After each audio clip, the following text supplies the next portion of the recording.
ગત રવિવારે સવારે બી ડિવિઝન પોલીસ સ્ટેશનના વેલનાથપરા વિસ્તારમાં એક યુવતીની મૃતદેહ મળી આવી હતી.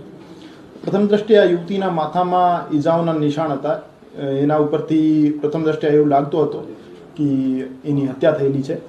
માનનીય સીપી સર બ્રજેશકુમાર જાસર અને additional CP sir Mahendra Bagadia sir દ્વારા ગુનાની ગંભીરતા સમજી ક્રાઇમ બ્રાન્ચની અને લોકલ પોલીસની અલગ અલગ ટીમો બનાવવામાં આવેલ હતી. આ તપાસના કામે મનોજ દામોદ સાહેબ, પીઆઈ શ્રી જાદવ સાહેબ અને પીઆઈ શ્રી ગોંડલિયા સાહેબની ટીમોને ટેકનિકલ અને હ્યુમન સોર્સના આધારે હકીકત મળી કે એ જે યુવતી છે, યુવતીના પતિ હિતેશભાઈ છે, એમના દ્વારા જ એમની હત્યા કરવામાં આવેલ છે.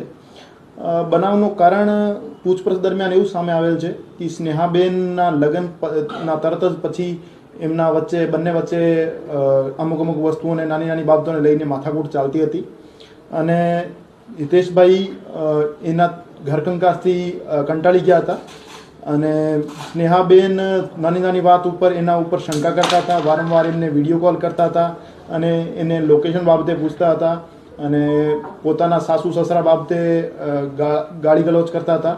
આ બધી વસ્તુઓથી કંટાળીને હિતેશભાઈ તે દિવસે એમને બહાર જમવાનું લઈ જઈ એવું કહીને સ્કૂટી ઉપર બેસાડી બનાવવાળી જગ્યા ઉપર લઈ ગયા હતા અને એના માથામાં લોહાનો એક લોખંડનો સળિયો મારીને એમની મૃત્યુ નિપજાવેલ હતી.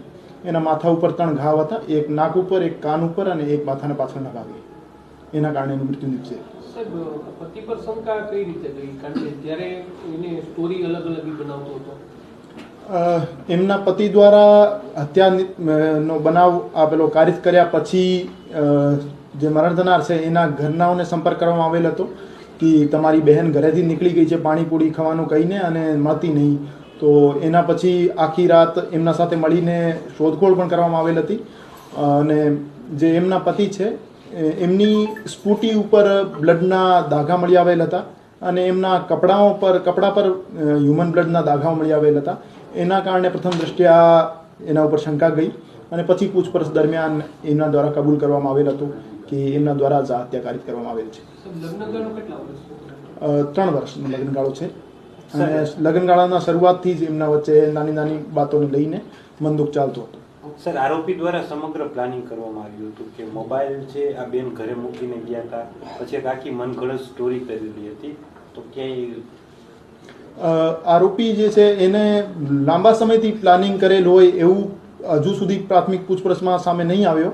તે જ દિવસે એને 3-4 વખત જે મરણ થનાર છે એમના દ્વારા કોલ કરવામાં આવેલા હતા કે તમે મને બહાર લઈ જવાનું કહેતા હતા સવારે અને હજુ સુધી ઘરે કેમ નહીં આવ્યા, તમે ક્યારે આવશો? તો વારંવાર કોલ કરવાથી અને વારંવાર જે માથાકૂટ ચાલતી હતી એના કારણે એને નિર્ણય લીધો કે આજે એને મારી નાખવાની છે. એક સીસીટીવી સામે આવ્યા હતા કે જેમાં મહિલા બહાર જતી દેખાય છે. તો એ સમયે ક્યારે કીધી અને આ ભાઈ છે એ ક્યારે પોતાના ઘરેથી એને બહાર લઈ ગયો હતો? એ જે આરોપી છે, આરોપી પોતાના કારખાને ઉપર હતા. તો ત્યાં એની જે વાઈફ છે મરણજના સ્નેહાબેન, એમના દ્વારા એમને વારંવાર કોલ કરવામાં આવતા હતા અને ફોન ઉપર ગાળાગાળી પણ થઈ અને મા બેનની ગાળો બોલી એનાથી એને ગુસ્સો વધી ગયો અને કારખાનાથી જ એક લોહાનો સળિયો લીધું અને એમને કીધું કે અમુક સ્પોટ ઉપર તમે આવી જાઓ, પછી આપણે બહાર જમવા માટે જઈએ. અને ત્યાં સ્કૂટી ઉપર બેસાડીને અવાવરૂ જગ્યા ઉપર લઈ ગયા અને પછી એમના માથા ઉપર વાર કરેલ. બનાવ સમયે આ જે મહિલાનો ફોન છે એની સાથે હતો અને પછી આ ફોન છે ઘરે મૂકવામાં આવ્યો હતો એવું કંઈ? ફોન જે મરણ થનારનો છે એ ડિસ્ચાર્જ હતો, એના કારણે મરણ થનાર ફોન ઘરે જ મૂકીને આવ્યા હતા અને 7:45ની આજુબાજુ ઘરેથી મરણ થનાર નીકળે છે કેમ કે એમના હસબન્ડે એમને બોલાવ્યા હતા અને 8:15 થી 8:30 વચ્ચે આ બનાવનો સમય છે. આ બનાવ સમયે જે 2 વર્ષનું બાળક હતું એ કઈ જગ્યા હતું? પત્ની મૂકીને આવી હતી કે પતિ મૂકીને આવી ગયો તો શું? એ બનાવની વખતે એ જે બાળક હતો એમનો 2 વર્ષનો એ આરોપી જે છે આરોપીના માતા પિતા પાસે હતો અને એ એમનો રૂટીન કોર્સમાં મૂકીને આવ્યા હતા. એની પત્ની જે છે બાળકનું ધ્યાન નહોતી રાખતી એટલે રેગ્યુલરલી એને જે હસબન્ડ છે આરોપી છે એ પોતાના માતા પિતા પાસે જ રાખતા હતા. સવારે મૂકીને આવે ને સાંજે લઈ આવે. ગુનાના કામે આપણે શું કબજે હાલ કરેલું છે? હજુ સુધી ડિસ્કવરી પંચનામા ક્રાઇમ બ્રાન્ચ દ્વારા કરવામાં આવેલ નથી. એ લોકલ પોલીસ સ્ટેશન દ્વારા જે આઈઓ છે એમના દ્વારા કરવામાં આવશે. ઓકે સાહેબ, એક હિન્દીમાં